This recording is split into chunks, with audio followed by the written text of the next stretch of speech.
Oke, sudah Ibu. Assalamualaikum Pak Irwan. Waalaikumsalam Bu Dewi. Apa kabar Pak hari ini? Alhamdulillah. Baik Bu. Alhamdulillah. Bu Dewi Gimana gimana? Pak hari ini? Ya, alhamdulillah saya juga baik. Gimana Pak hari ini mengajarnya? Hari ini mengajarnya luar biasa Bu. Kebetulan hari ini tadi Hmm. hanya ada satu kelas ya hari ini. Oh, satu kelas. Kelas, Bapak di kelas 10 ya Tadi kemarin kelas ceritanya? 10 Bu. Kelas 10 ya, kelas 10. Gimana Pak mengajar kelas 10? Apa ada hal-hal yang menarik yang bisa disampaikan ketika Iya mengajar Ibu. kelas 10? Menarik untuk mengajar di kelas 10 penuh dengan tantangan Bu. Mhm. Karena mungkin masih dalam masa transisi dari SMP ke SMA ya, masih ke bawah hawa anak-anaknya. Dan ini juga yang jadi permasalahan yang ingin saya saya berbagi dengan Ibu Mhm. dalam sesi coaching ini gitu, terkait Mhm. dengan manajemen kelas khususnya. Mhm. Emang biasanya apa yang terjadi Pak di kelas untuk di kelas 10 ini? Nah, kalau di kelas 10 ya karena mungkin dari SMP ke SMA itu, kalau SMP kan masih terlalu kekanak-kanakan ya Bu ya, Mhm. dalam sikap dan perilaku. Kemudian ini juga masih terbawa suasana dari SMP mungkin ke SMA. Nah, terutama biasanya anak-anak yang duduknya di belakang Bu. Ya, ini yang jadi kendala saya dalam ketika mengajar.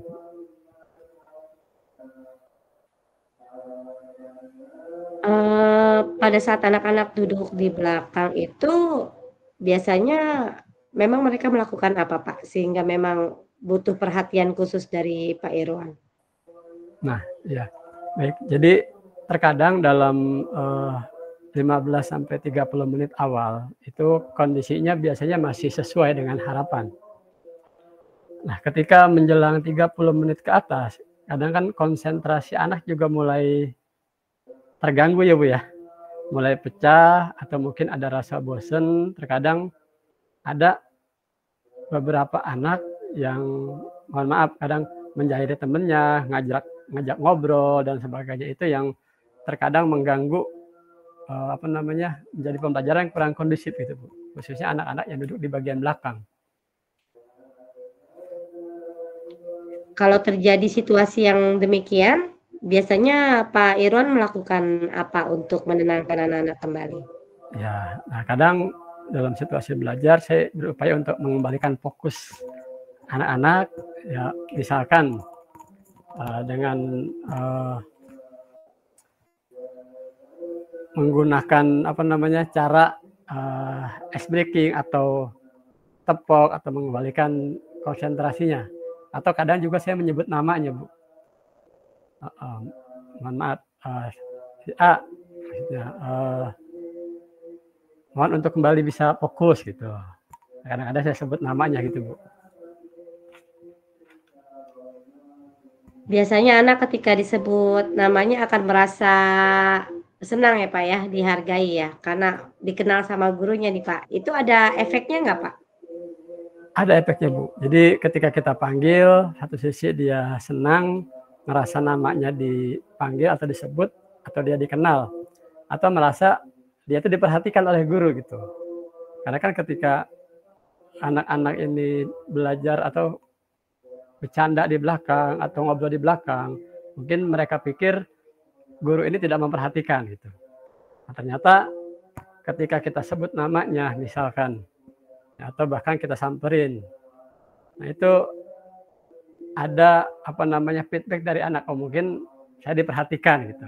Nah, pada prinsipnya sebenarnya ketika itu terjadi, anak-anak itu ya kembali fokusnya Bu.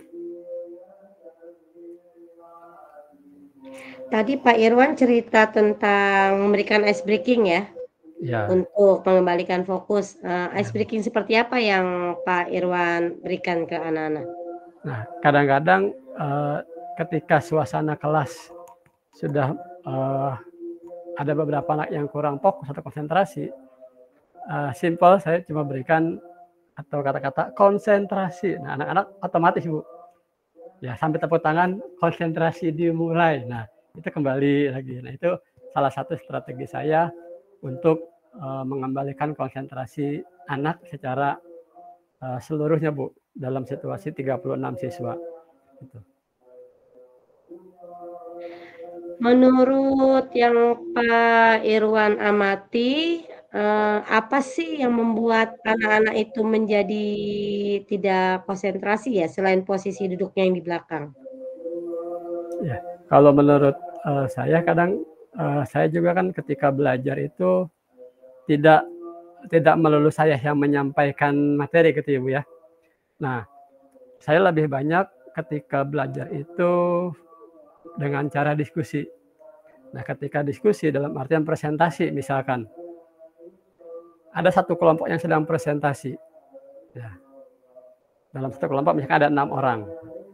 Nah, ketika dalam situasi berkelompok itu, ini yang kadang-kadang dalam situasi yang buat lingkaran misalkan dalam satu meja, nah kadang-kadang ada saja siswa yang tidak memperhatikan atau kadang sibuk ngobrol antara 2 orang misalkan dalam satu kelompok. Terutama tadi saya bilang anak-anak yang di belakang karena mungkin dianggapnya jauh dari pantauan saya sebagai guru karena posisi saya lebih cenderung kadang banyak di depan ketika itu sambil melakukan observasi atau penilaian terhadap anak-anak yang sedang presentasi biasanya. Itu, Bu.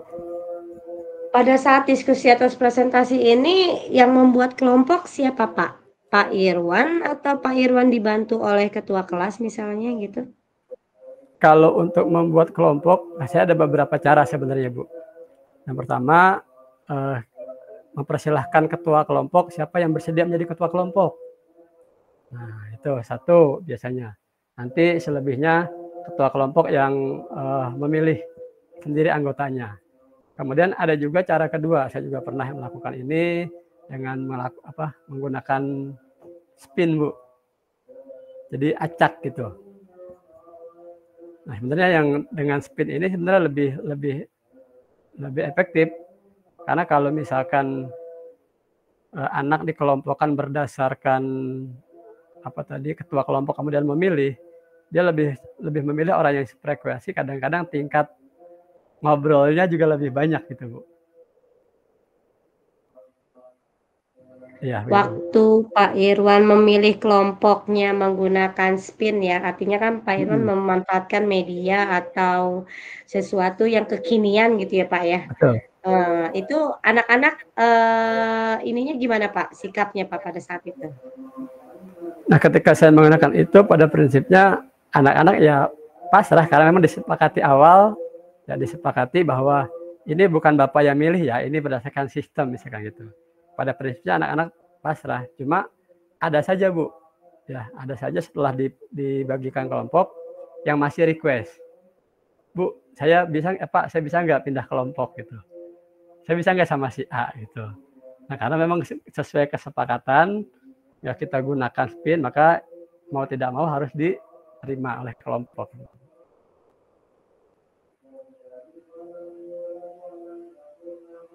Pak Irwan tadi kan menggunakan ice breaking ya untuk mengembalikan fokus ya. Ya. Pernah tidak menggunakan ice breaking ini dengan cara yang lain gitu? Dengan memanfaatkan kayak tadi Pak Irwan kan sudah memulai dengan spin ya untuk yang terkait dengan teknologi gitu. Pernah atau tidak Pak? Pernah mencoba atau tidak? Yang menggunakan teknologi. Ya, saya jadi biasanya di awal ini untuk menggunakan teknologi dalam artian media yang seperti kemarin saya sampaikan bisa menggunakan Kahoot juga, Quizzes, ya Word juga pernah, tapi biasanya itu saya gunakan di awal. Kalau di tengah-tengah pembelajaran untuk mengembalikan fokus, saya biasanya hanya menggunakan satu kata kunci dari saya, konsentrasi. Ya, anak-anak kemudian menjawab dengan konsentrasi dimulai sambil bertepuk tangan. Tuh. Terus jadi ice breaking, jadi tadi si Kahoot itu, Quizzes, Word Wall itu dipergunakan untuk ice breaking di awal ya? Betul begitu ya Pak ya? Iya, Ya, Mhm, bisa kita gunakan untuk ice breaking, pertanyaan-pertanyaan yang ringan biasanya. Kemudian, mhm, kalau di awal biasanya kadang juga saya gunakan itu untuk memberikan, apa namanya, eee, apresiasi materi biasanya, Bu. Jadi untuk apa yang kita mhm, bahas, kita buat mhm, di mhm, Kahoot dulu biasanya. mhm, mhm, mhm. Mhm. Tapi anak-anak gimana Pak, antusiasmenya Pak, ketika menggunakan teknologi-teknologi seperti itu? Nah, untuk, menggunakan teknologi sebenarnya anak-anak lebih antusias, Bu. Mhm, mhm, Karena mungkin anak-anak zaman sekarang penggunaan handphone-nya atau mhm, penggunaan medianya lebih canggih dan anak-anak lebih cenderung, mmm, eee, aktif dalam artian, mhm, eee, apa namanya, mengikuti pembelajaran dengan, apa namanya, bisa lebih fokus sebenarnya, Bu. jauh lebih fokus ya, Mhm, mhm. mhm. Pak Irwan, seberapa sering Bapak menggunakan metode diskusi atau presentasi di kelas, Pak? Kalau saya, sebenarnya hampir setiap minggu, Bu. Oh, setiap Cuma minggu. kadang-kadang ada juga, apa namanya, loss-nya gitu, nggak ada metode diskusi atau presentasi gitu. Saya Mhm, lebih sering menggunakan, eee, apa namanya, diskusi atau presentasi. Ya, diskusi atau presentasi? heeh, karena dengan cara begitu sebenarnya, ada, apa namanya, kemampuan anak yang Mhm, terasah gitu, Bu. Teruji mhm, dari sisi pemahamannya, kemudian mhm. keberanian atau mentalnya itu yang saya, eee, gunakan gitu. Iya iya, keren memang, Pak. Kalau anak-anak Mhm, sudah bisa berargumen memang luar biasa ya, gitu. iya, Mungkin ini Pak Irwan, Pak Irwan mohon maaf, Pak Irwan mengajar PKN kan ya? iya mengajar PKN, betul, PKN Bu. itu kan menurut saya asik sekali tuh, Pak. Karena kan ada selalu kontekstual ya di Mhm, pelajaran PKN itu gitu. betul. Iya. Menurut anak-anak bagaimana, Pak? Ya, untuk PKN sendiri memang, kontekstual sekali dengan kondisi ya, dan itu juga beberapa kali saya terapkan, tergantung dengan, materinya. Kita ambil contoh, sekarang saya sedang ada di materi, undang-undang, Bu, di mana ya undang-undang ini kan salah satu acuan dalam kita berkehidupan bernegara gitu ya. Jadi apapun yang kita lakukan itu ada aturannya gitu. Nah, terkait dengan kondisi atau kontekstual sekarang, apalagi misalkan di bidang politik atau sekarang lagi rame masalah pilkada gitu ya. Nah, itu juga sering saya gunakan, sebagai salah satu bahan untuk diskusi sama anak-anak. Cuma kembali memang ada anak-anak misalkan kita bahas tentang politik, ada anak-anak yang antusias terhadap, politik, ada yang juga, tidak antusias gitu. Selebriti mungkin lebih menarik ya, Kak, daripada Mhm. politik. Apa, Bu? Selebriti mungkin Oh, lebih menarik selebriti. daripada politik. Iya, tapi kan kita berupaya untuk menyesuaikan dengan ini, Bu, kalau saya, apa namanya, arah, materinya gitu kan. Karena kita Iya, kan lagi betul membahas betul. tentang undang-undang gitu atau Mhm, Pancasila gitu kan. mhm. Itu saya coba sesuaikan dengan, materi gitu. Oh, iya iya iya. Mungkin bisa, Bu, sebagai masukan nanti membahas Oh, topik lain iya. selain daripada pembahasan materi. Oke oke. Jadi yang bersifat kekinian-kekinian itu rupanya anak-anak jauh lebih tertarik kayaknya ya? Bukan gitu Pak Irwan? Pak Irwan berpendapat seperti itu juga ya? Iya, betul, Bu. Jadi Mhm kalau mhm. bicara mengenai politik, anak-anak Mhm seusia kelas 10 belum begitu tertarik gitu. Tapi ketika membahas sesuatu yang rame, sesuatu yang viral misalkan apa di mhm mhm berita, di IG atau di TikTok itu mungkin lebih mhm. antusias anak-anak. Mmm, Heeh. mhm mhm. Mungkin itu masukan juga buat saya, Ibu, nanti ke Iya, depannya bisa kita terapkan. oke. Eee, saya mengulas kembali, ini saya jadi tertarik Pak dengan kuisis-kuisis Kahoot tadi Mhm. itu Pak, gitu. Eee, karena anak-anak begitu antusias ya dengan kuisis dan Kahoot itu ya. Durasinya berapa lama sih Pak kalau untuk kuisis dan Kahoot itu yang Pak Irwan ini run di kelas? Berapa Kalau lama untuk kira-kira? Kahoot dan kuis itu kan waktunya bisa kita setting, Bu.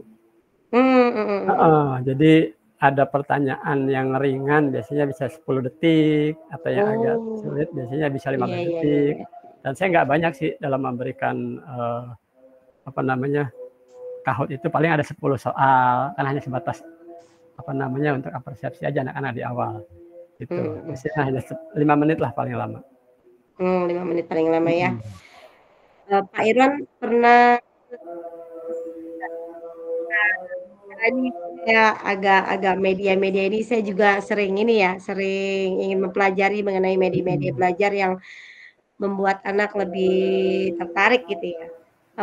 Pernah terpikir atau tidak menggabungkan ice breaking yang tadi membuat anak fokus dengan pembelajaran yang menggunakan Kahoot atau Quizzes dan ditambah mungkin nanti pertanyaannya ada yang kontekstual tapi mengenai hal-hal yang viral di saat ini gitu Pak Irwan. Iya, saya kepikiran Bu untuk itu karena biar bagaimanapun kegiatan pembelajaran dalam kelas itu harus dinamis ya Bu ya. Harus dinamis, kita juga harus sesuaikan dengan kondisi apa namanya situasi yang ada karena biar bagaimanapun itu bisa meningkatkan minat anak-anak dalam belajar. Ya, kalau anak-anaknya minat, anak-anak antusias, ya kegiatan pembelajaran juga akan semakin menarik. Nah, ya. Jadi Pak Irwan, saya garis bawahi tadi pernyataan Pak Irwan ya. Pak Irwan itu hendak mengalihkan apa tadi yang tadi kita bicarakan isu-isu terkini ya. Isu-isu terkini yang akan Pak Irwan coba ramu buat menjadi satu bahan materi dan dikemas nih Pak, dikemas dalam bentuk media pembelajaran yang interaktif ya. Bukan gitu Pak tadi? Betul Ibu. Betul sekali. Jadi gimana Pak? Tentang ini tadi, mau dicoba kapan nih rencananya membuat tadi itu? Ya, untuk mencoba hal itu sesegera mungkin Bu, karena proses pembelajaran kan terus berlangsung gitu ya. Harapan saya setelah coaching ini paling tidak di minggu-minggu ini saya sudah bisa berlakukan Bu. Terus siapa saja Pak yang kira-kira Bapak akan libatkan Pak dalam apa namanya membuat desain pembelajaran yang berbasis IT dan kekinian ini Pak untuk meningkatkan fokus anak-anak terutama di PKN? Ya, kita bisa dengan rekan sejawat diantaranya di MGMP PKN itu sendiri karena di sekolah saya ada 3 guru PKN Bu. Jadi bisa kolaborasi kita sama-sama membuat media pembelajaran yang menarik untuk anak-anak gitu. Ya, Pak Irwan sudah siap untuk mencoba ya Pak. Semoga masalah yang tadi Pak Irwan hadapi bisa kita selesaikan dengan baik ya. Sukses terus Pak Irwan. Ini jadi inspirasi saya juga nih Pak. Saya juga mau coba ya. Apakah bisa saya terapkan juga di pelajaran matematika ya yang kata anak-anak itu, aduh, benar-benar mata pelajaran yang sangat rumit gitu. Kira-kira seperti itu, Pak Irwan. Sebelum menutup sesi ini Pak, saya minta apa sih yang Pak Irwan rasakan setelah coaching kita hari ini, setelah kita mengadakan diskusi Pak? Nah, setelah kita mengadakan diskusi, saya merasa tercerahkan Bu.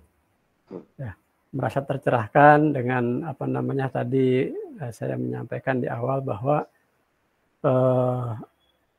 permasalahan yang saya hadapi ya, tadi di coaching dengan Bu Dewi Ranti, ya, saya mendapatkan gambaran-gambaran untuk perbaikan-perbaikan dalam proses pembelajaran. Ya. Sebetulnya tadi saya hanya menemani Pak Irwan bercerita saja ya. Pak Irwan sendiri yang tadi apa namanya ternyata asik juga kalau isunya kekinian sama apa dipadukan dengan apa media-media pembelajaran yang anak-anak ternyata lebih senang ke sana gitu ya. Mungkin kira-kira seperti itu. Oke, terima kasih banyak Pak Irwan. Sampai ketemu lagi untuk apa namanya diskusi-diskusi berikutnya. Sukses selalu. Terima kasih banyak juga nih Pak inspirasinya. Saya akan coba juga di kelas saya. Oke, baik Ibu. Terima kasih Bu Dewi. Ya, sama Pak Irwan. Mari. Assalamualaikum. Waalaikumsalam. Warahmatullahi